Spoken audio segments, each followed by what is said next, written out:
Estamos lendo o livro de Números. Vamos começar a ler agora o capítulo 35.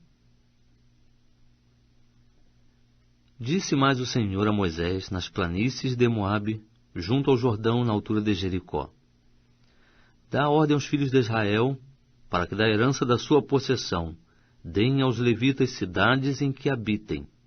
Também dareis aos levitas arrebaldes ao redor delas. Terão eles estas cidades para habitarem, e os arrebaldes delas serão para os seus gados, e para a sua fazenda, e para todos os seus animais. Os arrebaldes que dareis aos levitas se estenderão do muro da cidade para fora 1000 côvados em redor.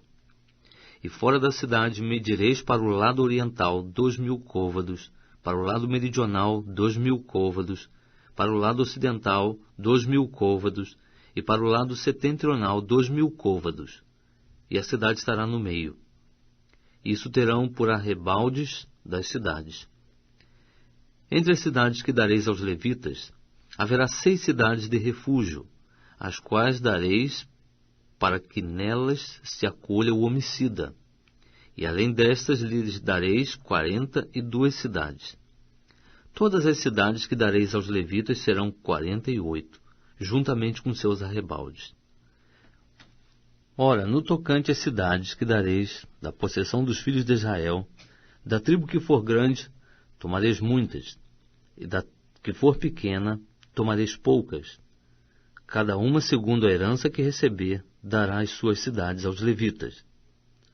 Disse mais o Senhor a Moisés: Fala aos filhos de Israel e dize-lhes: Quando passardes o Jordão para a terra de Canaã, escolhereis para vós cidades que vos sirvam de cidades de refúgio, para que se refugie ali o homicida que tiver matado alguém involuntariamente.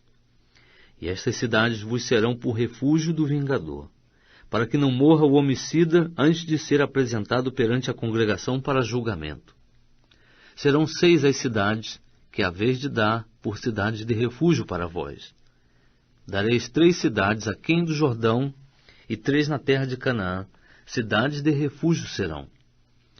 Estas 6 cidades serão por refúgio aos filhos de Israel, ao estrangeiro e ao peregrino no meio deles, para que se refugie ali todo aquele que tiver matado alguém involuntariamente.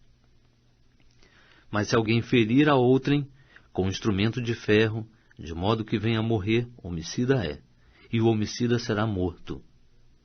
Ou se ferir com uma pedra na mão, que possa causar a morte, e ele morrer, homicida é, e o homicida será morto. Ou se o ferir com instrumento de pau na mão, que possa causar a morte, e ele morrer, homicida é, será morto o homicida. O vingador do sangue matará o homicida, ao encontrá-lo, o matará.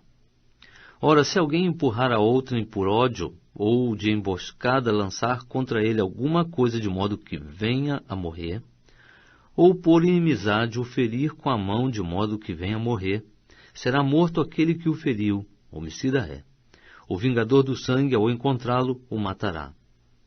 Mas se o empurrar acidentalmente, sem inimizade, ou contra ele lançar algum instrumento, sem ser de emboscada, ou sobre ele atirar alguma pedra, não o vendo, e o ferir de modo que venha a morrer, sem que fosse seu inimigo, nem procurasse o seu mal, então a congregação julgará entre aquele que feriu e o vingador do sangue segundo estas leis.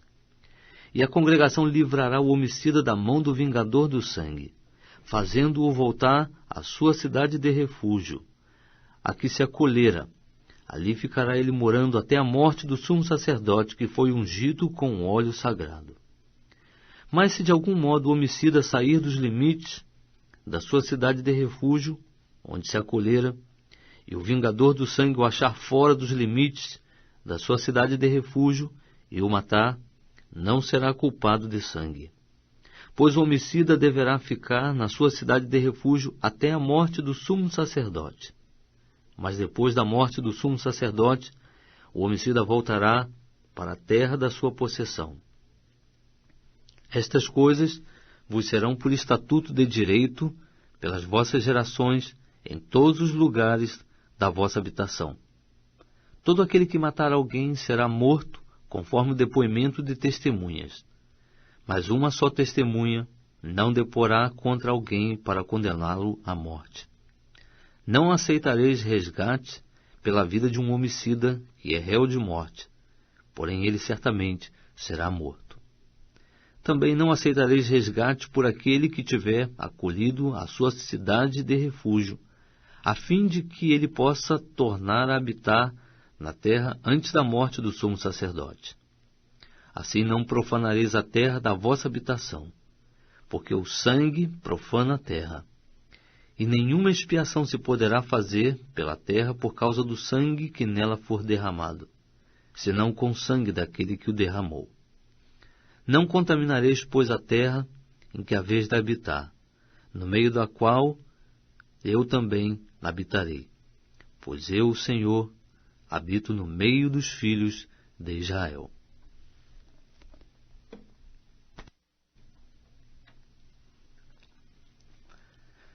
Estamos lendo o livro de Números. Vamos começar agora o capítulo 36. Chegaram-se então os cabeças das casas paternas da família dos filhos de Gileade, filho de Maqui, filho de Manassés, das famílias dos filhos de José, e falaram diante de Moisés e diante dos príncipes, cabeças das casas paternas dos filhos de Israel, e disseram: O Senhor mandou a meu senhor que por sortes repartisse a terra em herança aos filhos de Israel, e meu senhor recebeu ordem do Senhor de dar a herança do nosso irmão Zelofeade às filhas deste. E se elas se casassem com os filhos das outras tribos de Israel, então a sua herança será diminuída da herança de nossos pais, e acrescentada a herança da tribo a que vierem a pertencer. Assim será tirada a sorte da nossa herança. Vindo também o ano do jubileu dos filhos de Israel, a herança delas será acrescentada à herança da tribo a qual pertencerem. Assim a sua herança será tirada da herança da tribo de nossos pais. Então Moisés falou aos filhos de Israel, segundo a palavra do Senhor, dizendo: A tribo dos filhos de José fala o que é justo.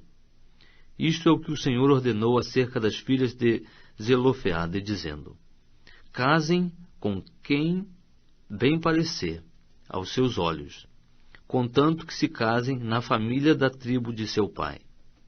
Assim a herança dos filhos de Israel não passará de tribo em tribo, pois os filhos de Israel se apegarão cada um à herança da tribo de seu pai.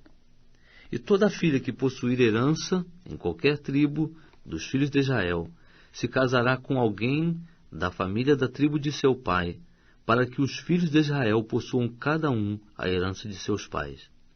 Assim, nenhuma herança passará de uma tribo a outra, pois as tribos dos filhos de Israel se apegarão cada um à sua herança. Como o Senhor ordenara a Moisés, assim fizeram as filhas de Zelofeade.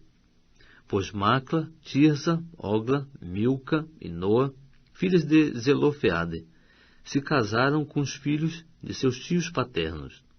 Casaram-se nas famílias dos filhos de Manassés, filho de José. Assim a sua herança permaneceu na tribo da família de seu pai. São esses os mandamentos e os preceitos que o Senhor ordenou aos filhos de Israel, por intermédio de Moisés, nas planícies de Moabe, junto ao Jordão, na altura de Jericó.